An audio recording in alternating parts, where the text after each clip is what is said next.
Minneapolis, where the Rebels won 3 games in 3 days to win the Cambria College Baseball Classic. I think that's what it was called. He joins us right now. And Coach Bianco, thanks as always for your time. I'd like to start here, if you don't mind. I have not pulled the numbers to know that this is exact, but I would guess that if you averaged the previous 22 seasons, that your fielding percentage would be somewhere in the neighborhood of 975.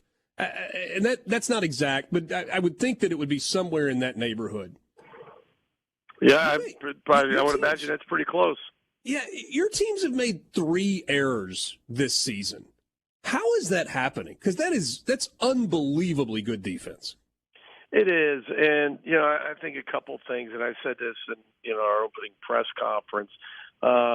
One, we return a good bit of the guys that were here last year. Now, obviously, we lose Elko, we lose Bench, we lose Graham, we lose Dunhurst, but we replaced Dunhurst with Harris, who is I think a guy that could have started at any school in the SEC last year maybe, but because we had Hayden Dunhurst, he didn't play behind the plate. We also return our shortstop at Gonzalez and Chatinier, and we return our center fielder, but he got beaten out defensively by Ethan Groff, so we actually upgraded right field and upgraded center field at the same time. And so when you look at what we have on the field, we're an older team. So older teams that are pretty good teams, usually continue to either be consistent or better defensively. And I would think another thing to this point is we might be leading the SEC in strikeouts per 9. So this is, kind of a negative stat to what you're saying. We strike out a lot of people, on the mound, and we've walked too many yet to this point, but we strike out a lot of people. So, there's probably been a 1 or 2 less balls put in play per game. You mentioned the walks. Umpires are being graded this year. They're using some of the TrackMan technology that players or teams have used for a number of years to measure lots of different things. Do you think that has changed the strike zone this season? Oh, 100%. Not just this year, but the strike zone's been getting steadily smaller, over the last few years, because of, the way they're getting graded out. It used to be just a subjective, grading that the coaches, we turn in a report at the end of each weekend series for conference games, not non-conference games. And, but now they actually have, objective data, where pitches were called balls, that were strikes and vice versa. So that's happening. And, people say, oh, man, I wish we could watch a game and put the box up. We don't want the box. We don't want what you see in Major League because our guys aren't Major League pitchers. And, I think it's difficult in college baseball when they're amateur pitchers.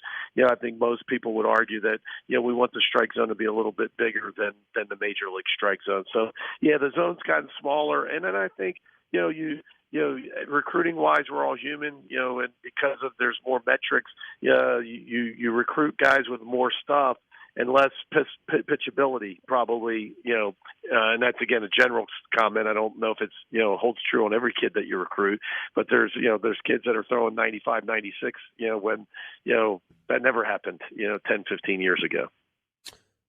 What did you make of this weekend? You beat Maryland in the first game. You beat Minnesota, and you get the win over Nebraska over the course of 3 days. What was your takeaway from the weekend?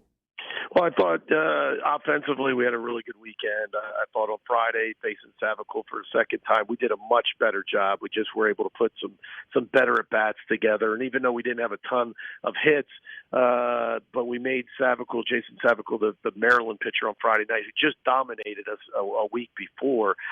We just made him work, and we scored a few runs. But more importantly, we got him out of the game in the 5th inning. We ran his pitch count up. And I think besides that, the rest of the games, we just continue to swing it well. It's a good, it's a good offense that's swinging well now, 1 through 9, and we put a lot of pressure on the other team. So happy with that. On the mound, we continue to tick up and get a little bit better. I thought, Doherty pitched better. I thought Saunier pitched better. I thought Rivas pitched better. I thought the 3 starters pitched better, maybe their best starts of the 3 weeks. And then out of the bullpen, those guys pitched a little bit better. I thought, and so we're getting better. We we still have a ways to go to be the team that. And I know that sounds like coaches speak, but I mean, let's face it, you better get better over the next few months. Everybody else is, but we are getting better. And on the mound, we're cutting some strikeouts down. I think we're making a few better pitches, and so it was a good weekend for us. Without going into too many specifics, you got good news on the Hunter Elliott front last week. Yeah. That's not something that you guys rushed. Can you kind of talk us through the process of how you deal with an injury for a pitcher on your staff, obviously a guy that has a really bright future in front of him, so that you can be comfortable, but also so that he and his family can be comfortable? It's a great question, and it's a hard answer for somebody in my position. But basically, I think what you're talking about is true. I mean, everybody's got to feel comfortable with the diagnosis and and what the rehab and the protocol is going forward. And Hunter's been terrific. His family's been terrific, and because of where the injury was. It sends up a lot of warning signals. Let's be very cautious, and I think that's what everybody did. Is everybody stepped back, took a big deep breath. But basically, what we did and what Hunter wanted, and the family is let's and you got to give Curry Luber a lot of credit here, our team orthopedic, where we got the MRI done, and then we made sure that we put it in all the best hands around the country. Get doctors that look at major league arms every single day. And the great news, and I think what we all feel really good going forward is they were all in agreement, very consistent on what we should do going forward. And so I think that's the best news that we could have is we're going to take some time off. We're gonna rest that area and make sure that when we get him back to throwing, that he feels really good. So it was the best news that we could have. When you're recruiting a pitcher and you're talking to parents, is that a conversation that you have to have during the recruiting process? I mean, and nobody wants to forecast an injury, but do you have to kind of talk with parents about in the event of an injury, this is how we handle it, and here's the evidence of how we handle it? Sure.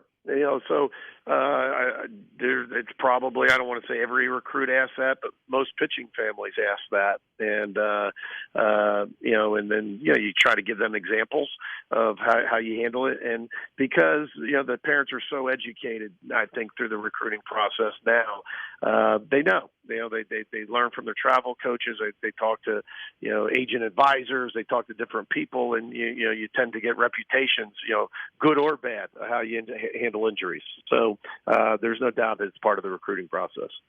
Last thing for you today. We're in a different era, obviously, in the transfer portal, and it feels like you've really hit big time the last couple of years, but especially with Ethan Groff, who you talked about a second ago in center field, and Calarco.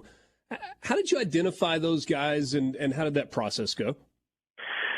Well, the credit goes to Carl Lafferty, our recruiting coordinator, Mike Clement, that assists him, our hitting coach, and like everybody else, I don't think it's scientific. You get a report, you can check every day if you want, but Sam Slavic, one of our director of operations, is kind of in charge of narrowing down all the new entries into the portal, and then you try to kind of find the holes in what you're looking for. And we knew, because we were losing some offensive pieces, we were going to need some people.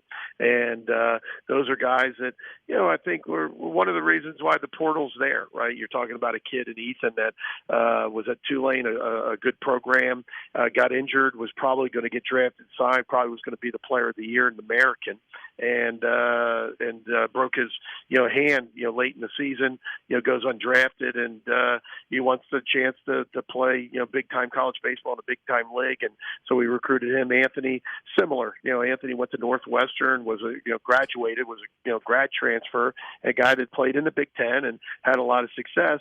but we wanted to see if there's something else out there. A lot of like John Gattis, right, of last year, where hey, I've had this success, but man, I'd love to play in the SEC with the big stadiums and the nice facilities and get a chance to go to Omaha, and I think that's why those guys are here. Tomorrow night, Southern Miss, big-time midweek game, and you're going to run a freshman out in JT Quinn for another start. Yeah, he's pitched really well for us. His numbers, don't show it, but man, he's pitched really well, and we're really happy with what he's done over the last first 3 weeks of the season, and give him another start against a really good team, as we all know, right? I don't think we need to talk much about that. Obviously, Southern Miss is it's been tremendous, and so it'll be a big test, not just for him but for us. Coach, thanks as always for your time. We'll talk to you next Monday.